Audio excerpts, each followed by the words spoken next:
Funding for this program is provided by additional funding provided by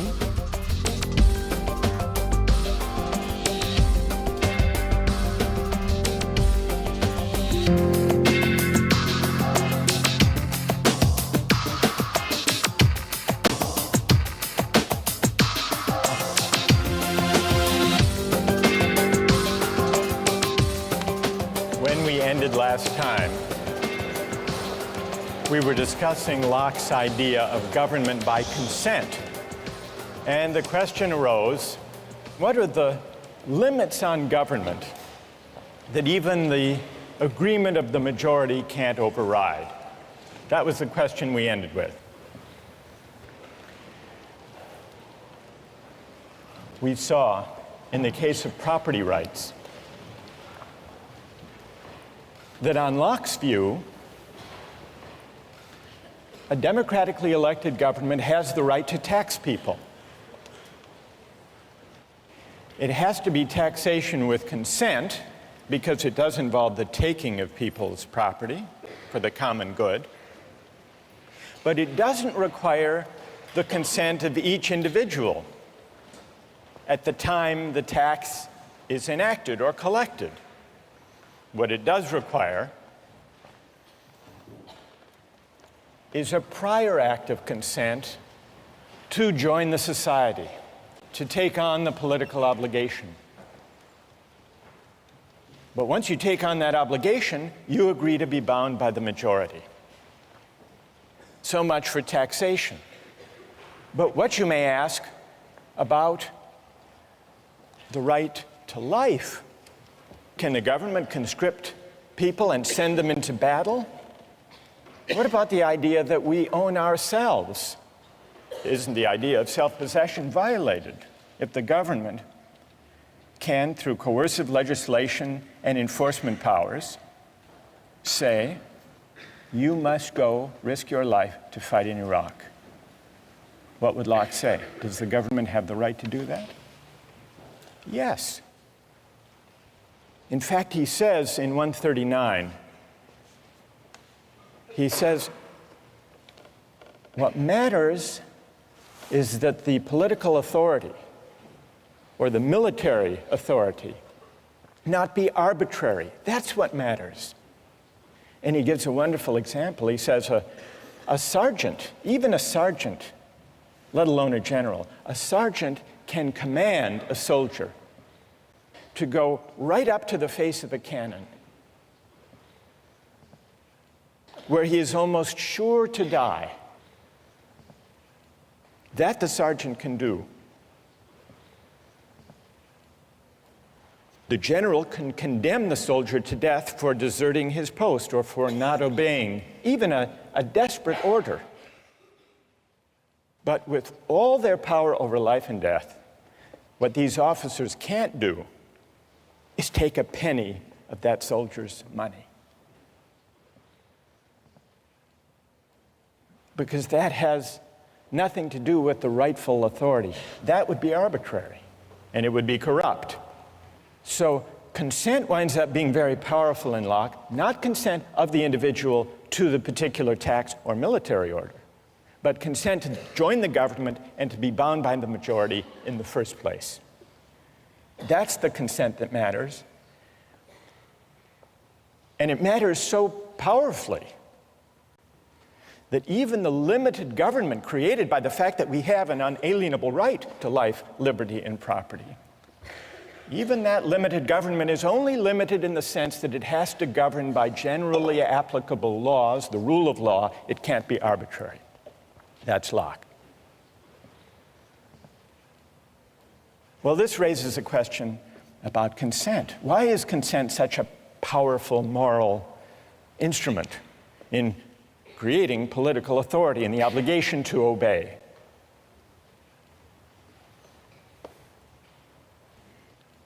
Today, we begin to investigate the question of consent by looking at a concrete case, the case of military conscription. Now, some people say, if we have a fundamental right that arises from the idea that we own ourselves, it's a violation of that right for a government to conscript citizens to go fight in wars. Others disagree. Others say that's a legitimate power of government, of democratically elected governments anyhow, and that we have an obligation to obey. Let's take the case of the United States fighting a war in Iraq. News accounts tell us that the military is having great difficulty meeting its recruitment targets. Consider 3 policies that the US government might undertake to deal with the fact that it's not achieving its recruiting targets. Solution number 1, increase the pay and benefits to attract a sufficient number of soldiers. Option number 2, shift to a system of military conscription. Have a lottery, and whosever numbers are drawn go to fight in Iraq. System number 3, outsource. Hire what traditionally have been called mercenaries. People around the world who are qualified, able to do the work, able to fight well, and who are willing to do it for the existing wage. So let's take a quick poll here. How many favor increasing the pay? Huge majority. How many favor going to conscription? 1, 2. All right, maybe a dozen people in the room favor conscription. What about the outsourcing solution?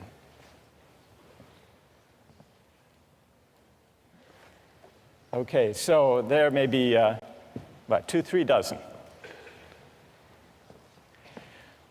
During the Civil War, the Union used a combination of conscription and the market system to fill the ranks of the military to fight in the Civil War. It was a system that began with conscription, but if you were drafted and didn't want to serve, you could hire a substitute to take your place. And many people did. You could pay whatever the market required in order to find a substitute. People ran ads in newspapers, in the classified ads, offering $500, sometimes $1,000 for a substitute who would go fight the Civil War in their place. In fact, it's reported that Andrew Carnegie was drafted and hired a substitute to take his place for an amount that was a little less than the amount he spent in a year on fancy cigars. Now, I want to get your views about the Civil War system. Call it the hybrid system, conscription but with a buyout provision. How many think it was a just system? How many would defend the Civil War system? Anybody? 1? Anybody else? 2, 3, 4, 5. How many think it was unjust? Most of you don't like the Civil War system. You think it's unjust. Let's hear an objection. Why don't you like it? What's wrong with it? Yes? Well, by paying $300 for to be exempt one time around, you're really putting a price on on valuing human life. And we established earlier that's really hard to do. So they're trying to accomplish something that really isn't feasible. Good. So paying someone $300 or $500 or $1,000 You're basically saying that's what their life is worth to you. That's what their life is worth. It's putting a dollar value on life. That's good. And what's your name? Liz. Liz. Well, who has an answer for Liz? You defended the Civil War system. What do you say? If you don't like the price, then you have the freedom to not be sold or hired. So it's completely up to you, and I don't think it's necessarily putting a specific price on you. And if it's done by himself, I don't think there's anything necessarily morally wrong with that. So the person who takes the $500, let's say, he's putting his own price on his life, or on the risk of his life, Right.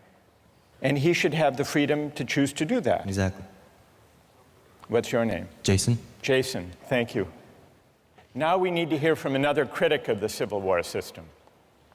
Yes. It's a kind of coercion almost to people who have lower incomes. For Carnegie, he can totally ignore the draft. $300 Right. is, irrelevant in terms of his income. For Right. someone of a lower income, they're essentially being coerced to be drafted, or, it's probably they're not able to find a replacement. Or Tell me your name. Sam. Sam. All right, so you say, Sam, that when a poor laborer accepts $300 to fight in the Civil War, he is in effect being coerced by that money given his economic circumstances. Whereas Carnegie can go off, pay the money, and not serve. All right, I want to hear if someone has a reply to Sam's argument that what looks like a free exchange is actually coercive. Who has an answer to Sam? Go ahead. I'd actually agree with him in saying You that... agree with Sam? I agree with him in saying that it is coercion in the sense that it robs the individual of his ability to reason properly. Okay, and what's your name? Raul? All right, so Raul and Sam agree that what looks like a free exchange, free choice, voluntary act, is actually, it involves coercion. It's profound coercion of the worst kind because it falls so disproportionately upon one segment of the society. Good. All right. So Raul and Sam have made a powerful point. Who would like to reply? Who has an answer for Sam and Raul? Go ahead. I don't think that these drafting systems are really terribly different from, all volunteer army sort of recruiting strategies. The whole idea of, having benefits and pay for joining the army is, sort of a coercive strategy to get people to join. It is true that military volunteers come from disproportionately, lower economic status, and also, from certain regions of the country where you can use like the patriotism to try and coerce people to feel like it's the right thing to do to volunteer and go over to Iraq. And tell me your name. Emily. All right, Emily says, and Raul, you're going to have to reply to this, so get ready. Emily says, fair enough, there is a coercive element to the Civil War system when the laborer takes the place of Andrew Carnegie for $500. Emily concedes that. But she says, if that troubles you about the Civil War system, shouldn't that also trouble you about the volunteer army today? And before you answer, how did you vote on the first poll? Did you defend the volunteer army? I didn't vote. You didn't vote? No. By the way, you didn't vote. Did you sell your vote to the person sitting next to you? No. All right. So what would you say to that argument? I think that the circumstances are different and that there was conscription in the Civil War. There is no draft today. And I think that the volunteers for the Army today have a more profound sense of patriotism that is of an individual choice than those who were forced into the military in the Civil War. Somehow less coerced. Less coerced. Even though there is still inequality in American society, even though, as Emily points out, the makeup of the American military is not reflective of the population as a whole. Let's just do an experiment here. How many here have either served in the military or have a family member who has served in the military? In this generation, not parents, family members, in this generation. And how many have neither served nor have any brothers or sisters who have served? Does that bear out your point, Emily? Yes. All right, now we need to hear from, most of you defended the idea of the all-volunteer military, overwhelmingly. And yet, overwhelmingly, people considered the Civil War system unjust. Sam and Raul articulated reasons for objecting to the Civil War system. It took place against a background of inequality, and therefore the choices people made to buy their way into military service were not truly free, but at least partly coerced. Then Emily extends that argument in the form of a challenge. All right, everyone here who voted in favor of the all-volunteer army should have to explain, well, what's the difference in principle? Doesn't the all-volunteer army simply universalize the feature that almost everyone found objectionable in the Civil War buyout provision? Did I state the challenge fairly, Emily? Yes. Okay, so we need to hear from a defender of the all-volunteer military who can address Emily's challenge. Who can do that? Go ahead. The difference between the Civil War system and the all-volunteer army system is that in the Civil War, you're being hired not by the government, but by an individual. And as a result, different people who get hired by different individuals get paid different amounts. In the case of the all-volunteer army, everyone who gets hired is hired by the government and gets paid the same amount. It's precisely the universalization of essentially paying your service, you're paying your way into the army, that makes the all-volunteer army just. Emily? I guess I'd frame the principal difference slightly differently. On the all-volunteer army, it's possible for somebody to just, step aside and not really think about, the war at all. It's possible to say, well, I don't need the money. I don't need to have an opinion about this. I don't need to, feel obligated to take my part and defend my country. With a coercive system, with an explicit draft, then, there's the threat, at least, that every individual will have to make some sort of decision regarding military conscription, and perhaps in that way it's more equitable. It's true that Andrew Carnegie might not serve in any case, but in one, he can completely step aside from it, and the other there's some level of responsibility. While you're there, Emily, so what system do you favor? Conscription? I would be hard-pressed to say, but I think so, because it makes the whole country feel a sense of responsibility for the conflict, instead of, having a war that's maybe ideologically supported by a few, but only if there's no, real responsibility. Good. Who wants to reply? Go ahead.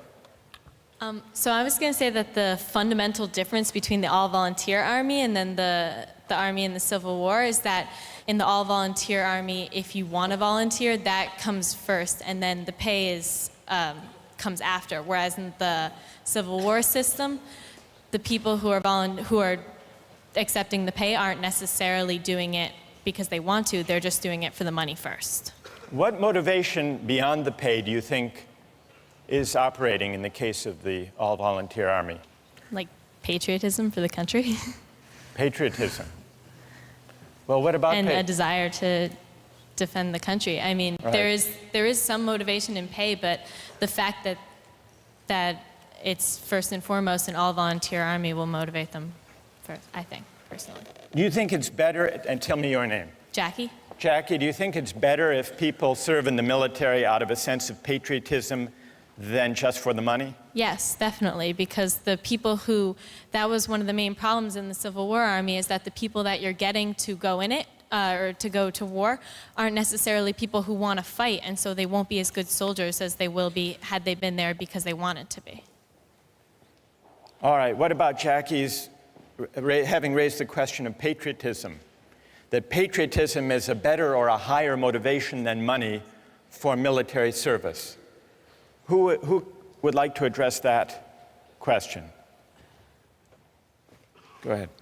Patriotism absolutely is not necessary in order to be a good soldier, because mercenaries can do just as good of a job as anyone who waves the American flag around and wants to defend what the government believes that we should do. Did you favor the outsourcing solution? Yes, sir. And all right, so let Jackie respond. What's your name? Philip. What about that, Jackie? So much for patriotism. If you've got someone whose heart is in it more than another person's, they're going to do a better job. When it comes down to the wire and there's like a situation in which someone has to put their life on the line, someone who's doing it because they love this country will be more willing to go into danger than someone who's just getting paid. They don't care. They've got the technical skills, but they don't care what happens because they have nothing invested in this country. There's another aspect, though. Once we get onto the issue of patriotism, if you believe patriotism, as Jackie does, should be the foremost consideration and not money, does that argue for or against the paid army we have now? We call it the volunteer army, though if you think about it, that's a kind of misnomer. A volunteer army, as we use the term, is a paid army. So what about the suggestion that patriotism should be the primary motivation for military service, not money? Does that argue in favor of the paid military that we have, or does it argue for conscription? And just to sharpen that point, building on Phil's case for outsourcing, if you think that the all-volunteer army, the paid army, is best because it lets the market allocate positions according to people's preferences and willingness to serve for a certain wage, doesn't the logic that takes you from a system of conscription to the hybrid Civil War system, to the all-volunteer army, doesn't the idea of expanding freedom of choice in the market, doesn't that lead you all the way, if you follow that principle consistently, to a mercenary army? And then if you say no, Jackie says no, patriotism should count for something, doesn't that argue for going back to conscription, if by patriotism you mean a sense of civic obligation? Let's see if we can step back from the discussion that we've had and see what we've learned about consent as it applies to market exchange. We've really heard two arguments against the use of markets and exchange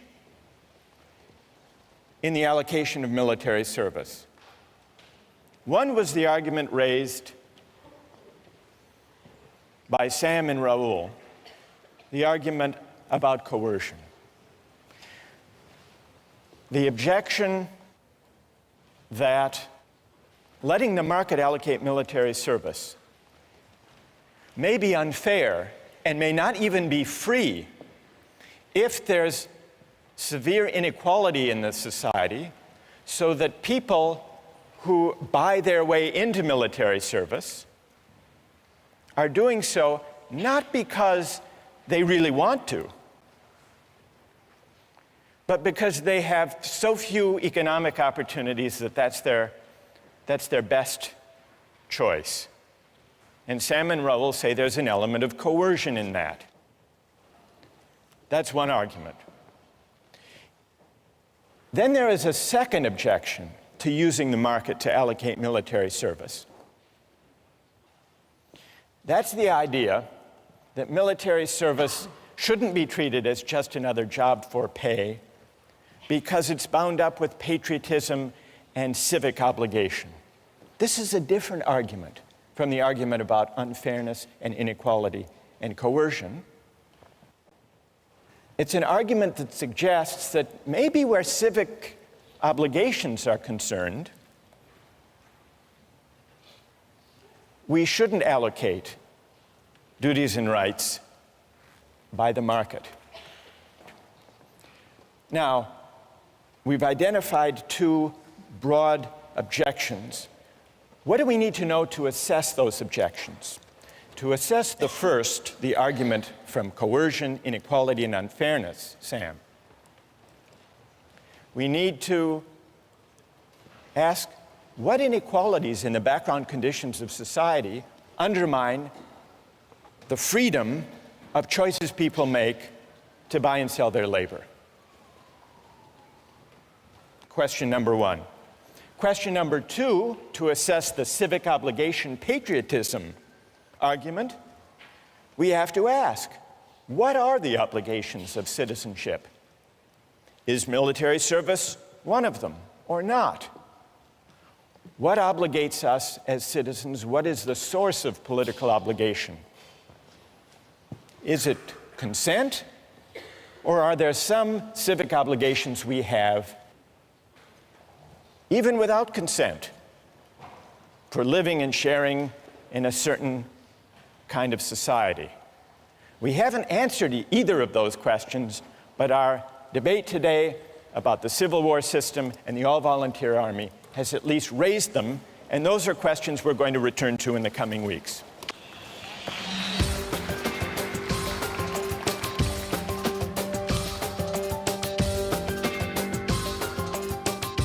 Do you think you should be able to bid for a baby that's up for adoption? That's Andrew's challenge. Do I think I should be able to bid for a baby? I'm not sure. It's a market. I mean,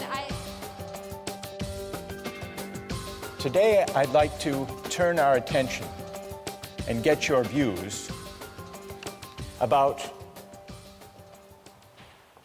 an argument over the role of markets in the realm of human reproduction and procreation. Now, with infertility clinics, people advertise for egg donors. And from time to time in the Harvard Crimson, ads appear for egg donors. Have you seen them?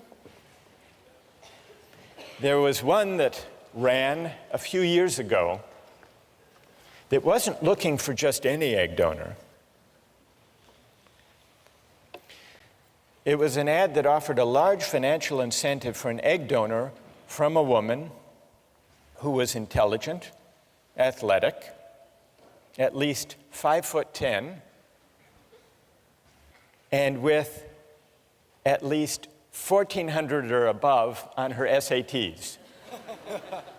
How much do you think the person looking for this egg donor was willing to pay for an egg from a woman of that description? What would you guess? $1,000? 15,000? 10? I'll show you the ad.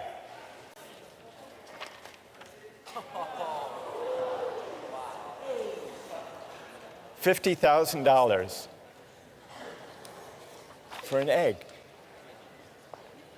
but only a premium egg.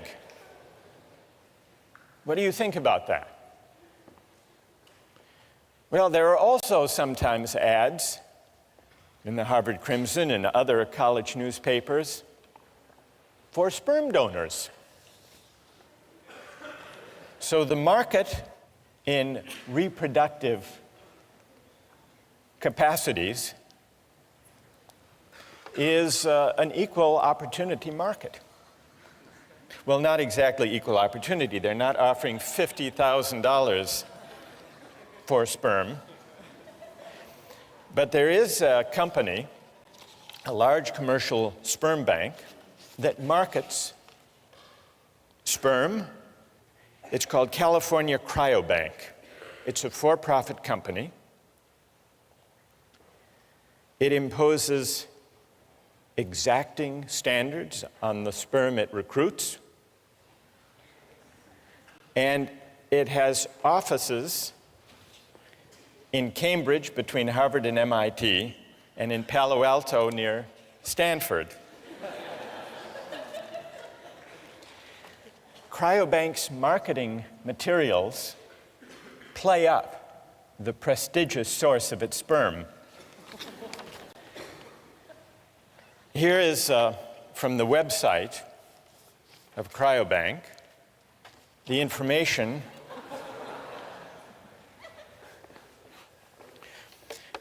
Here they talk about the compensation.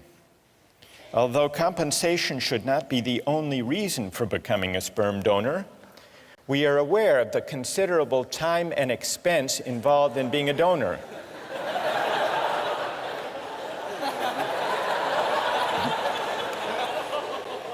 So, do you know what they offer? Donors will be reimbursed $75 per specimen, up to $900 a month if you donate 3 times a week. And then they add, we periodically offer incentives such as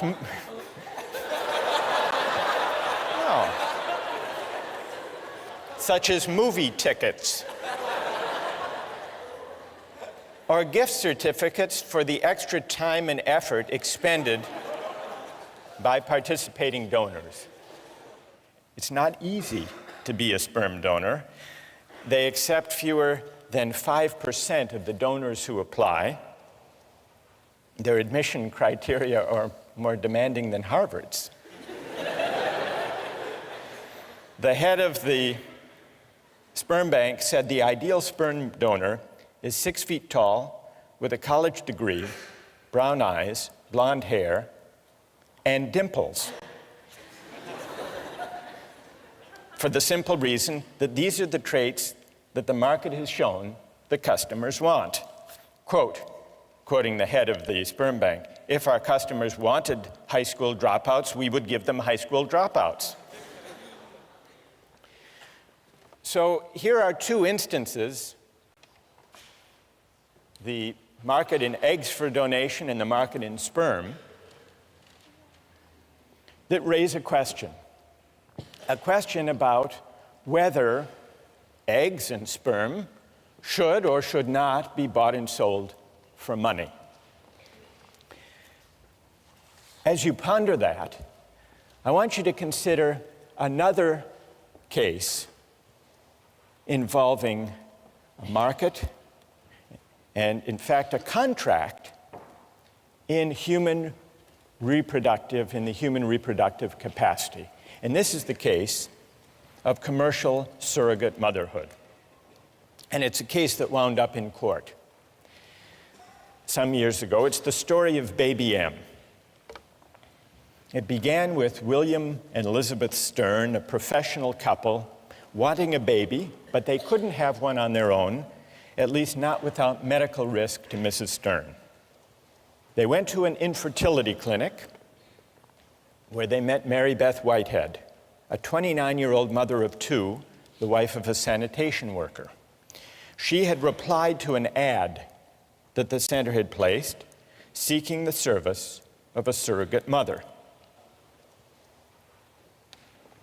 They made a deal. They signed a contract in which William Stern agreed to pay Mary Beth Whitehead a $10,000 fee plus all expenses, in exchange for which Mary Beth Whitehead agreed to be artificially inseminated with William Stern's sperm, to bear the child, and then to give the baby to the Sterns.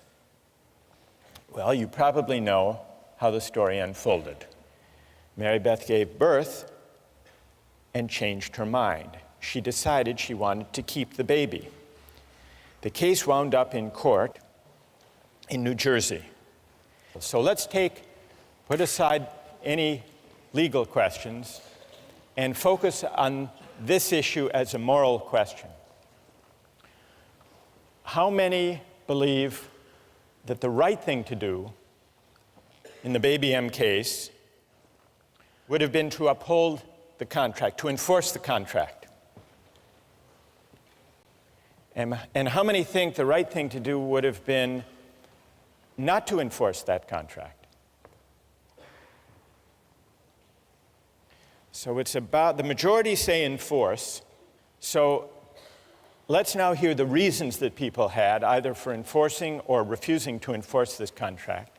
First, from those, I want to hear from someone in the majority. Why do you uphold the contract? Why do you enforce it? Who can offer a reason?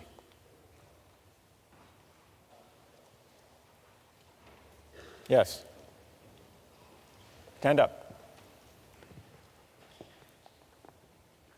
It's a binding contract. All the parties involved knew the terms of the contract before any action was taken. It's a voluntary agreement. The mother knew what she was getting into.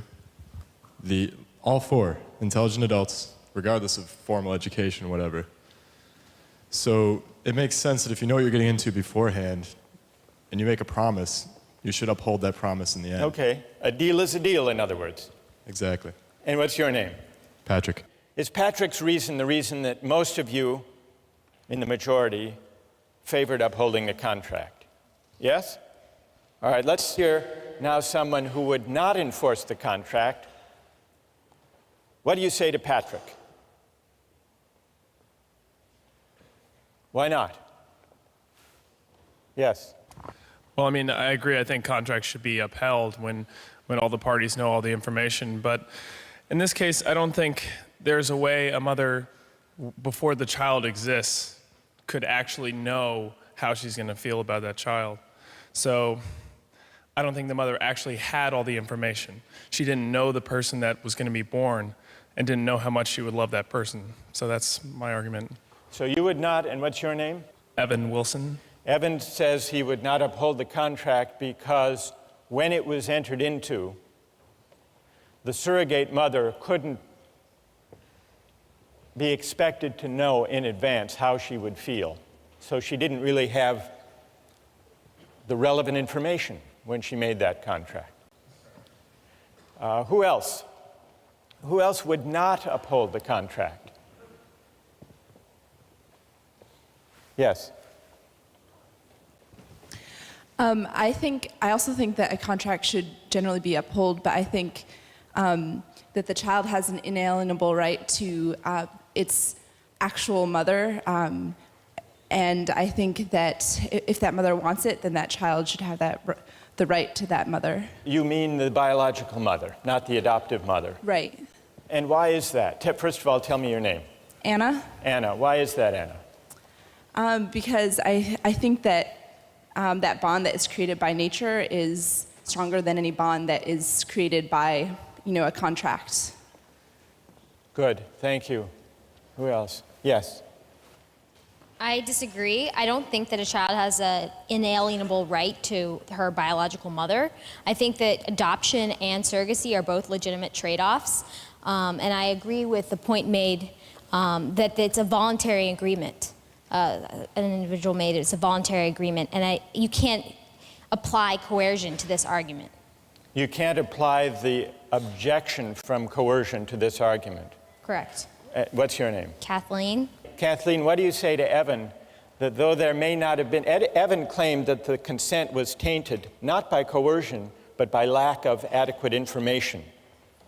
She couldn't have known the relevant information, namely how she would feel about the child. What do you say to that?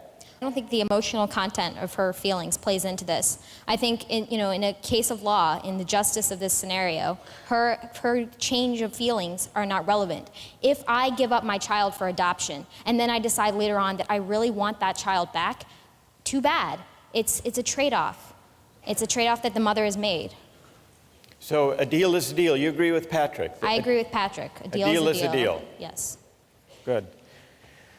Yes. I would say that, though I'm not really sure if I agree with the idea that the child has a right to their mother, I think the mother definitely has a right to her child. And I also think that there are some areas where market forces shouldn't necessarily penetrate. I think that the whole surrogate mother area smacks a little bit of dealing in human beings. Seems dehumanizing, and it doesn't really seem right. So that's my main reasoning. And tell us your name. I'm Andrew.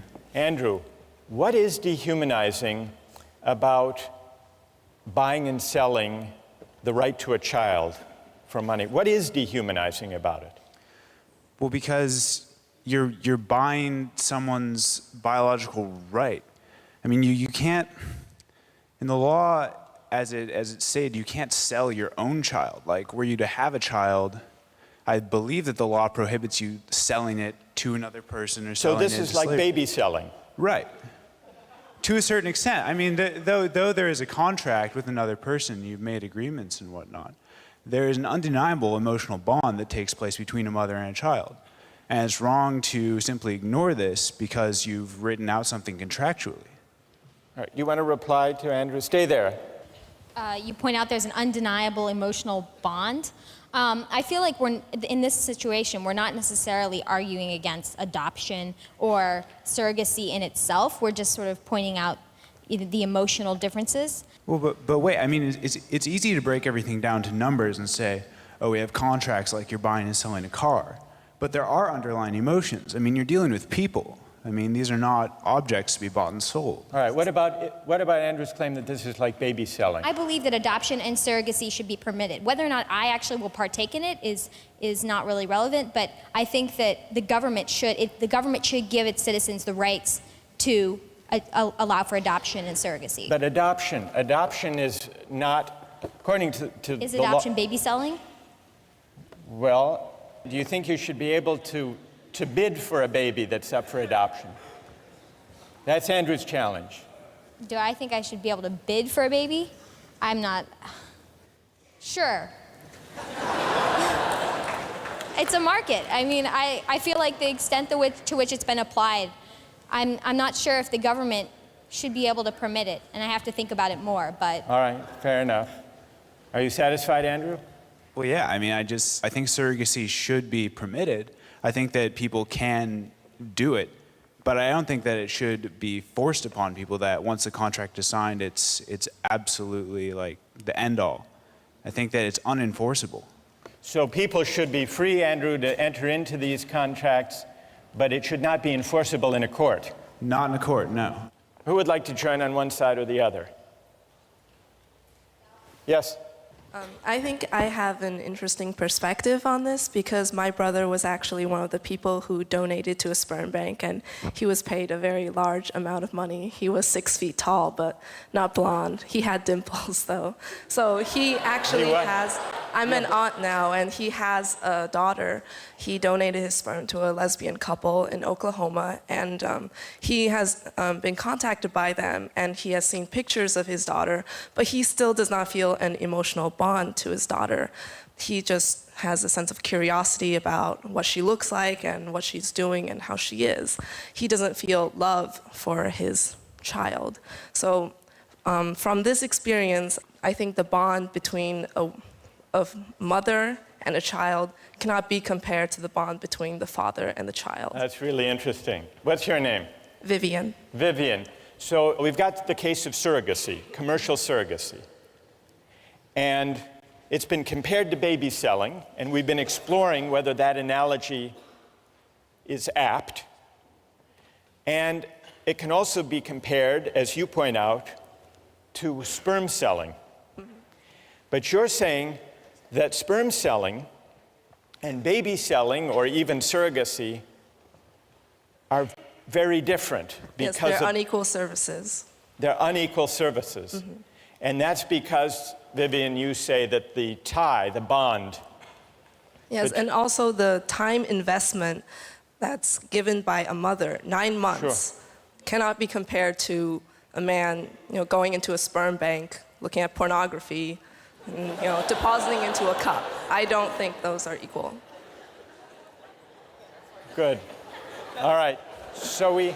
Because that's what happens in a sperm bank.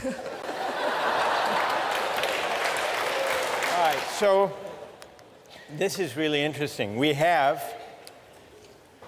notice the arguments that have come out so far. The objections to surrogacy, the objections to enforcing that contract are of at least two kinds. There was the objection about tainted consent, this time not because of coercion or implicit coercion, but because of imperfect or flawed information. So tainted or flawed consent can arise either because of coercion or because of a lack of relevant information, at least according to one argument that we've heard. And then a second objection to enforcing the surrogacy contract was that it was somehow dehumanizing. Now, when this case was decided by the courts, what did they say about these arguments? The lower court ruled that the contract was enforceable. Neither party had a superior bargaining position. A price for the service was struck and a bargain was reached. One side didn't force the other, neither had disproportionate bargaining power. Then it went to the New Jersey Supreme Court. And what did they do? They said this contract is not enforceable. They did grant custody to Mr. Stern as the father because they thought that would be in the best interest of the child, but they restored the rights of Mary Beth Whitehead and left it to lower courts to decide exactly what the visitation rights should be. They invoked two different kinds of reasons along the lines that Andrew proposed. First, there was not sufficiently informed consent, the court argued. Under the contract, the natural mother is irrevocably committed before she knows the strength of her bond with her child. She never makes a truly voluntary informed decision, for any decision prior to the baby's birth is, in the most important sense, uninformed. That was the court.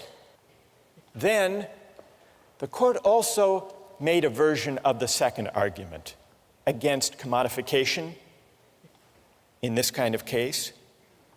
This is the sale of a child, the court said, or at the very least, the sale of a mother's right to her child. Whatever idealism may motivate the participants, the profit motive predominates, permeates, and ultimately governs the transaction. And so regardless, the court said, regardless of any argument about consent or flawed consent or full information, there are some things in a civilized society that money can't buy. That's what the court said in voiding this contract. Well, what about these two arguments against the extension of markets to procreation and to reproduction? How persuasive are they? There was, it's true, a voluntary agreement, a contract struck between William Stern and Mary Beth Whitehead. But there are at least two ways that consent can be other than truly free. First, if people are pressured or coerced to give their agreement. And second, if their consent is not truly informed. And in the case of surrogacy, the court said, a mother can't know, even one who already has kids of her own, what it would be like to bear a child and give it up for pay. So in order to assess criticism, objection number one, we have to figure out just how free does a voluntary exchange have to be with respect to the bargaining power and equal information. Question number one, how do we assess the second objection? The second objection is more elusive, it's more difficult. Andrew acknowledged this, right? What does it mean to say there is something dehumanizing to make childbearing a market transaction? Well, one of the philosophers we read on this subject, Elizabeth Anderson, tries to bring some philosophical clarity to the unease that Andrew articulated. She said, by requiring the surrogate mother to repress whatever parental love she feels for the child, surrogacy contracts convert women's labor into a form of alienated labor. The surrogate's labor is alienated because she must divert it from the end which the social practices of pregnancy rightly promote, namely an emotional bond with her child. So what Anderson is suggesting is that certain goods should not be treated as open to use or to profit. Certain goods are properly valued in ways other than use. What are other ways of valuing and treating goods that should not be open to use? Anderson says there are many: respect, appreciation, love, honor, awe, sanctity. There are many modes of valuation beyond use, and certain goods are not properly valued if they're treated simply as objects of use. How do we go about evaluating that argument of Anderson? In a way, it takes us back to the debate we had with utilitarianism. Is use the only proper way of treating goods, including life, military service, procreation, childbearing? And if not, how do we figure out? How can we determine what modes of valuation are fitting or appropriate to those goods? Several years ago, there was a scandal surrounding a doctor, an infertility specialist in Virginia named Cecil Jacobson. He didn't have a donor catalog because, unknown to his patients, all of the sperm he used to inseminate his patients came from one donor, Dr. Jacobson himself. At least one woman who testified in court was unnerved at how much her newborn daughter looked just like him. Now, it's possible to condemn Dr. Jacobson for failing to inform the women in advance.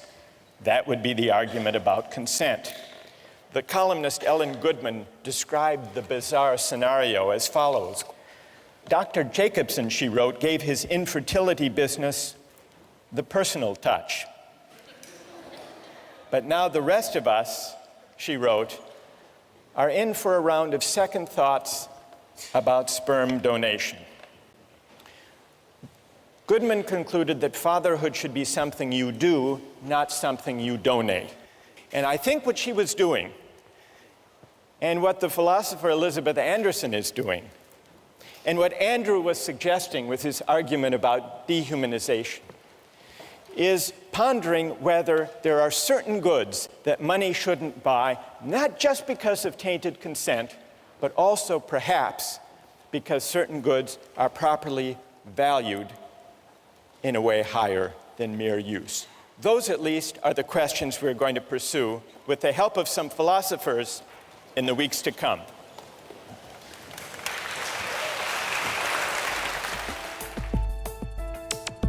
Don't miss the chance to interact online with other viewers of Justice. Join the conversation, take a pop quiz, watch lectures you've missed, and learn a lot more.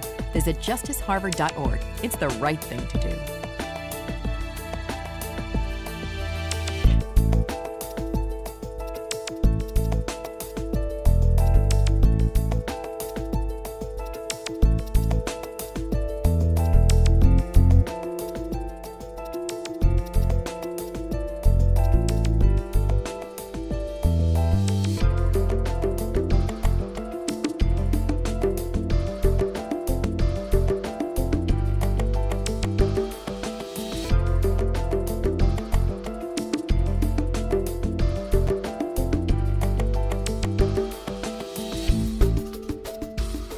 Funding for this program is provided by Additional funding provided by